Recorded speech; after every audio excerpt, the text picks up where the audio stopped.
Muy buenos días, colegas. Mi nombre es Utgar Loki y el día de hoy en este video vamos a hablar sobre cómo entender y reconocer los tipos de estudios en investigación primaria.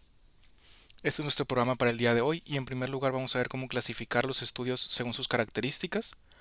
En segundo plano vamos a discutir los estudios observacionales incluyendo el reporte de caso, la encuesta, los casos y controles y la cohorte. En un tercer paso vamos a discutir los estudios intervencionales, específicamente el ensayo clínico controlado, y al final haremos ejemplos para reconocer este tipo de estudios. Este video va dirigido a estudiantes de medicina que están cursando una materia afín a este video o a sustentantes del examen nacional de aspirantes a residencias médicas que puede que tengan alguna pregunta relacionada a los estudios disponibles en investigación en medicina. Para empezar, definimos un diseño de estudio como una estrategia metodológica que empleamos para contestar nuestra pregunta de investigación y los clasificamos según sus características mediante la mnemotecnia FIST, que involucra la finalidad, si es analítica versus descriptiva, la intervención, si es experimental versus observacional, el seguimiento, si es longitudinal o transversal, y finalmente la temporalidad, si es prospectiva o retrospectiva. ¿Qué significan estas características? Significan lo siguiente. La finalidad puede ser analítica de un estudio cuando realizamos comparaciones entre dos variables para ver si hay una asociación o causalidad entre una variable y un desenlace, una exposición o un evento. Se denomina descriptivo si reportamos únicamente los hallazgos de una población no comparando variables, es decir, solamente reportamos los datos que encontramos. En este caso se encuentran los estudios de encuesta y reporte de caso. Del otro lado están los casos y controles, cohorte y ensayo clínico controlado. Asimismo, se puede clasificar los estudios según su tipo de intervención, si son observacionales cuando el investigador solo observa y no interviene, o experimental si una de las variables es una medida que el investigador está poniendo por su cuenta, o sea, una intervención, para ver su efecto en el desenlace. El seguimiento puede ser transversal si solo hay una medición en el tiempo, como una encuesta. Esto es importante porque no revela la secuencia de eventos, es decir, que fue antes y que después, y es probablemente la razón más importante porque las encuestas no pueden definir una causalidad o asociación. Y puede ser también longitudinal cuando hay más de una medición disponible, que son básicamente todos los demás estudios, y esto puede ser, por ejemplo, del presente al pasado, del presente al futuro o del pasado a un pasado más anterior a él. La temporalidad finalmente se define en un estudio como prospectivo cuando se sigue al paciente en el tiempo hacia el futuro y retrospectivo cuando buscamos la información deseada en registros pasados físicos, electrónicos, de estudios, etc. El primer estudio a discutir es el reporte de caso o series de casos. Este es un estudio descriptivo porque a pesar de que el paciente tiene una intervención, el objetivo primario del estudio es únicamente reportar o describir su experiencia, no evaluar la intervención en sí, y por lo tanto también es observacional. En este estudio específicamente se describe una patología, un tratamiento y un desenlace de un paciente o grupo de pacientes con un mismo diagnóstico y se usa para documentar casos con características inusuales o para estudiar características de enfermedades muy poco comunes donde su poca incidencia o prevalencia no permite hacer estudios más grandes. Por ejemplo, enfermedades genéticas a veces tenemos series muy cortas que no dan para un caso y controles, pero sí para una serie de casos que en ausencia de otra evidencia, pues es con lo que tenemos que trabajar. Como pequeña perla clínica, si alguna vez van a publicar un estudio de reporte de caso, hay unas guías denominadas CARE, que son las guías clínicas para reportar un reporte de caso, valga la redundancia. Y estas son las más comúnmente solicitadas en las revistas médicas como una lista de cotejo que el autor debe de cumplir para someter su manuscrito de reporte de caso. En cuanto a la ética, deben cumplir las declaraciones de Helsinki y una pequeña perla que les digo es que siempre hay que documentar el consentimiento informado desde el principio, porque algunas revistas médicas piden un consentimiento informado o una evidencia de él, y si el paciente se pierde no lo tendremos disponible y esas revistas no podrán ser sujetas a publicación. Para que lo vean, este es el pequeño checklist de CARE, tiene varios números de cotejo que hay que cumplir para que el estudio sea publicable, que van desde el título hasta la discusión, hasta el consentimiento informado. Les anexé el link en la diapositiva previa por si alguien lo necesita revisar. El siguiente estudio que vamos a revisar es el estudio de prevalencia, también llamado estudio transversal o encuesta.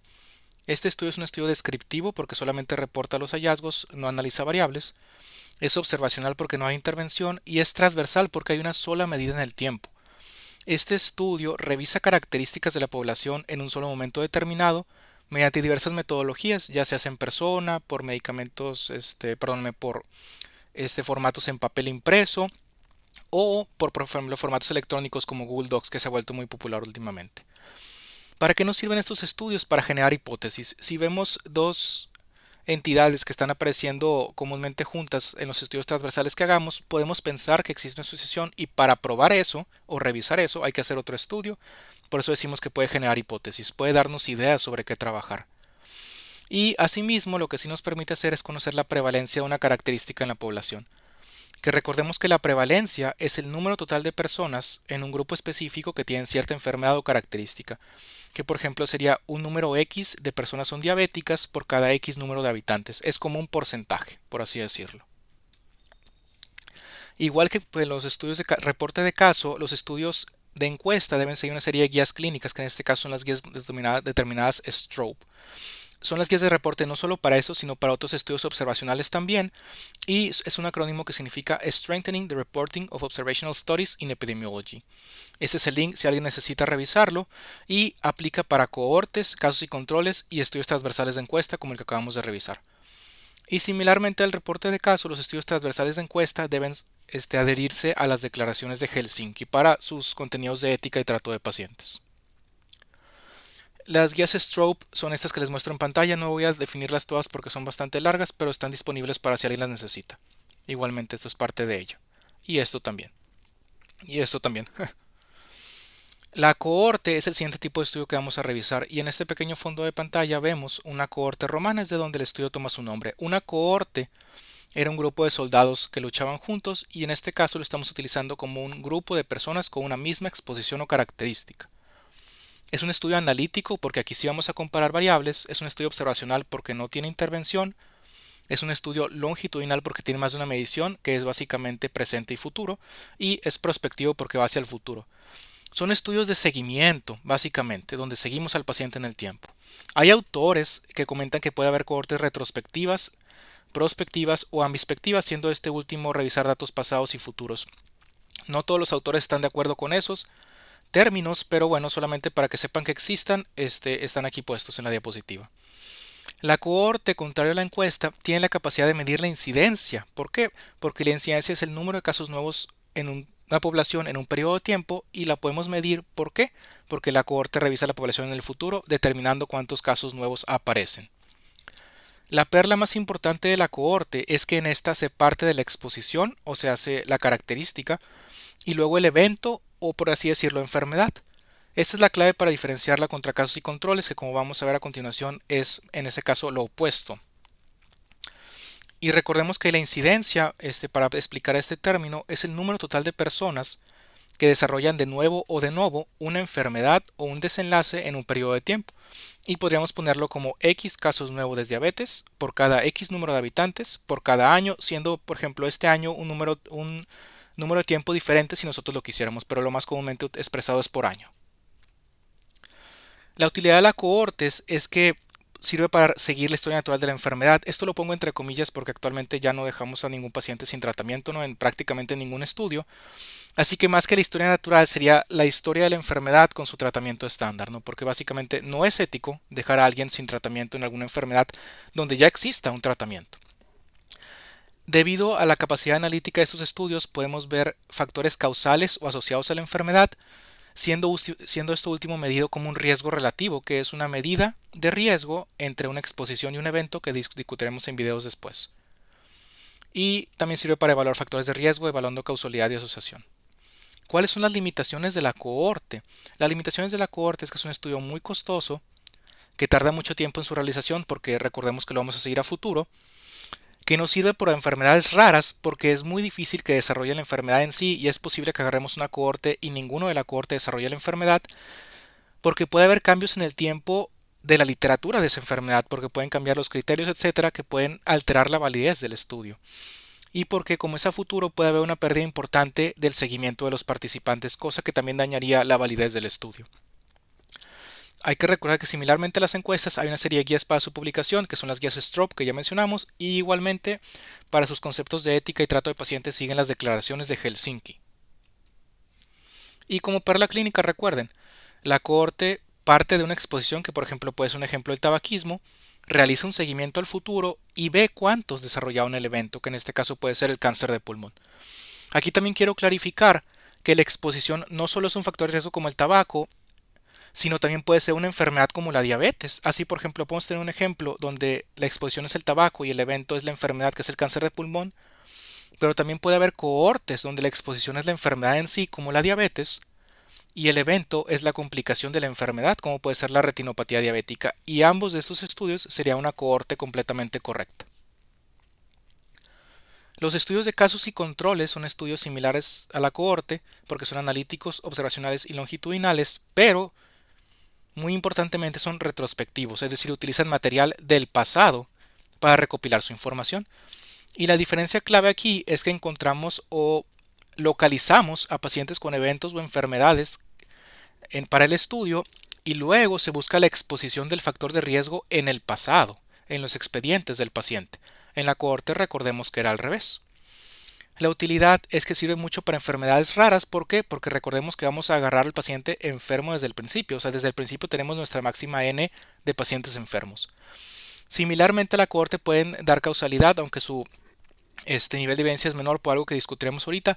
Son estudios relativamente baratos, porque lo único que necesitamos es el personal, el tiempo, etcétera. Son rápidos en su realización en cuanto al aspecto de que podemos hacerlo todo según el tiempo que nos tomemos juntando los expedientes, ¿no? O los archivos, etcétera. Ya depende mucho el tiempo de la realización de qué tanto tiempo estemos dispuestos a dedicarle por día, por semana, etcétera, y a qué tan rápido podamos recopilar la información. No es como la cohorte, que el tiempo de realización está limitado por el tiempo de seguimiento que les tenemos que dar a los pacientes. La desventaja más grande es el sesgo de la información. ¿Qué es esto? Que básicamente como los estudios o la información y las variables son del pasado o retrospectivas, no podemos estar seguros de su veracidad. ¿Por qué? Porque no estuvimos allí en ese momento, cosa que la cohorte no le pasa porque la cohorte estamos allí asegurándonos de su veracidad. Y bueno, esta es su desventaja más grande. Y igualmente a cohorte y encuesta, para su publicación en revistas médicas utilizamos las guías STROPE para la ética y la declaración de Helsinki. Y contrario a la cohorte, la medición del riesgo no se hace con riesgo relativo, sino con la razón de momios, también denominada en inglés odds ratio. Más adelante en otro video veremos cómo se calculan estas medidas de riesgo. Muy bien, y como perla clínica recordemos que los casos y controles empiezan localizando un evento, posteriormente se hace una búsqueda en el pasado para ver la exposición. Esto es todo lo contrario de las cohortes. Y como el ejemplo previo tenemos que, por ejemplo, en casos y controles el evento sería el cáncer de pulmón, y buscando en el pasado la exposición que es el tabaco. O por ejemplo, la complicación de una enfermedad puede ser el evento como la retinopatía diabética y buscaríamos la exposición en forma de la enfermedad que es la diabetes. Finalmente, los ensayos clínicos controlados son estudios analíticos, experimentales, longitudinales y prospectivos. Y la diferencia contra los previos es esto, la experimentalidad, que es que el autor hace una intervención sobre el paciente. Tiene una serie de características muy importantes que le otorgan su gran validez. Esto lo discutiremos en otro video porque es bastantito, pero básicamente es el nivel de cegamiento, la aleatorización de los pacientes, las muestras comparables entre el grupo de intervención y el grupo control, y el hacer estos tres elementos junto con otros bien nos da una gran validez del estudio.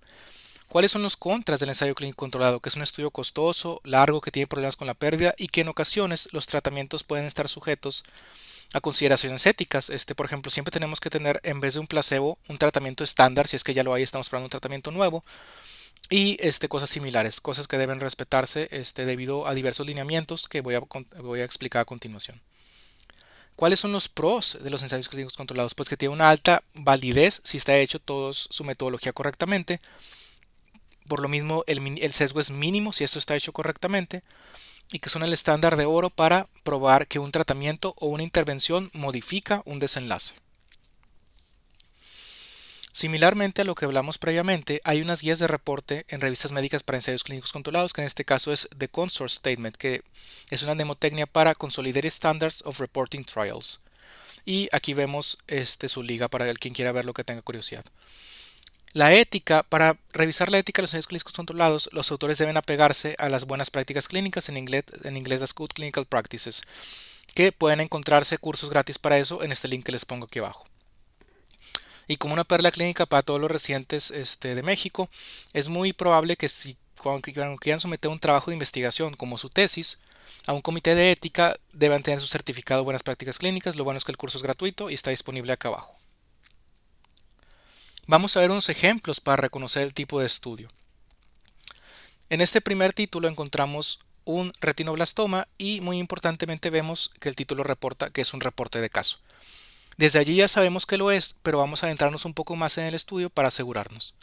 Cuando vemos el abstract encontramos que es una femenina de 4 años, con sus síntomas, con la examinación oftalmológica que vemos, con los resultados de los estudios, con el tratamiento y con el resultado. Esta descripción del caso clínico nos hace pensar que el estudio es correctamente un reporte de caso. No tiene mucho pierde. Este siguiente estudio que vamos a ver se titula la diabetes mellitus y la incidencia de la pérdida de audición y dice correctamente un estudio de cohorte el título. Ya tomando esto en cuenta sabemos qué tipo de estudio es, pero para asegurarnos podemos revisar el abstract y vemos en primer lugar que es una cohorte prospectiva y ¿cuál es el objetivo? Evaluar la asociación entre la diabetes mellitus y el desarrollo de pérdida de la audición o hipoacusia. Aquí que es importante determinar cuál es la exposición y cuál es el evento, que en este caso la exposición es la diabetes y el evento es la hipoacusia o la pérdida auditiva. Y en función de estos y de cómo eligieron los autores a sus pacientes, vamos a ver qué tipo de estudio es. En este caso, los autores utilizaron pacientes con audición normal y ellos ponen que la exposición, o sea, la variable, en primer lugar fue la presencia de diabetes. Y al agarrar primero a la presencia de diabetes como su exposición o variable y seguirla hasta como vemos aquí que dice a la incidencia de la hipoacusia, encontramos que este es un estudio de cohorte, debido a que empezamos con la exposición y terminamos en el desenlace. Este es igualmente el mismo estudio y encontramos que el objetivo final del estudio fue checar el desarrollo de hipoacusia o de incidencia de disminución de la capacidad auditiva. Y por lo tanto, empezando de la exposición que es la diabetes al evento que es la hipoacusia, este es un estudio de cohorte.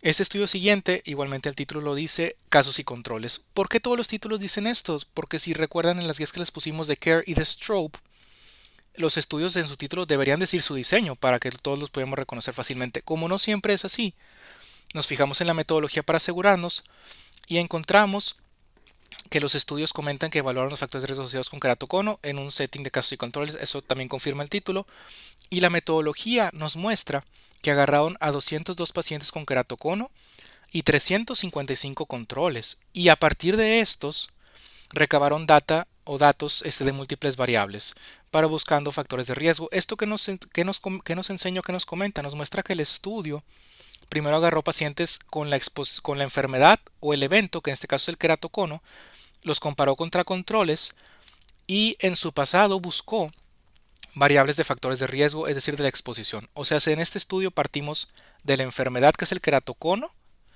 a la exposición, que son los factores de riesgo, entonces un estudio de casos y controles. Finalmente, el último ejemplo que vamos a revisar, encontramos este estudio que se titula El efecto analgésico de toricoxib después o durante la fotocoagulación retiniana. Este estudio, como vemos en el título, no dice el diseño del estudio, así que vamos a buscar la metodología para intentar averiguar qué tipo de estudio es. Aquí encontramos que el estudio en su metodología es prospectivo, aleatorizado y doble ciego. La presencia de aleatorización y de doble ciego nos quiere apuntar mucho a la presencia de un ensayo clínico controlado, ¿no? Vamos a corroborarlo viendo el resto de la metodología y encontramos que dice que hay una primera sesión de panfotocoagulación sin tratamiento y pues eso no nos dice nada, ¿no? Posteriormente, en la siguiente sesión encontramos que los grupos se dividen en un grupo control que recibió un placebo, mientras que el otro recibió etorcoxib. Y en esto que encontramos que dividimos a los grupos de estudio en placebo e intervención. Y la presencia de una intervención nos confirma que ese es un ensayo clínico controlado. Y finalmente vemos cuál es la medición aquí. Después de cada sesión, los pacientes cuantificaron el nivel de dolor. Y en este caso es control contra etorcoxib.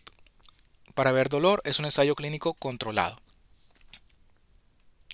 Esto fue el fin de las diapositivas, espero que les haya servido. Cualquier duda estoy a sus órdenes y pueden comentar cualquier duda o sugerencia.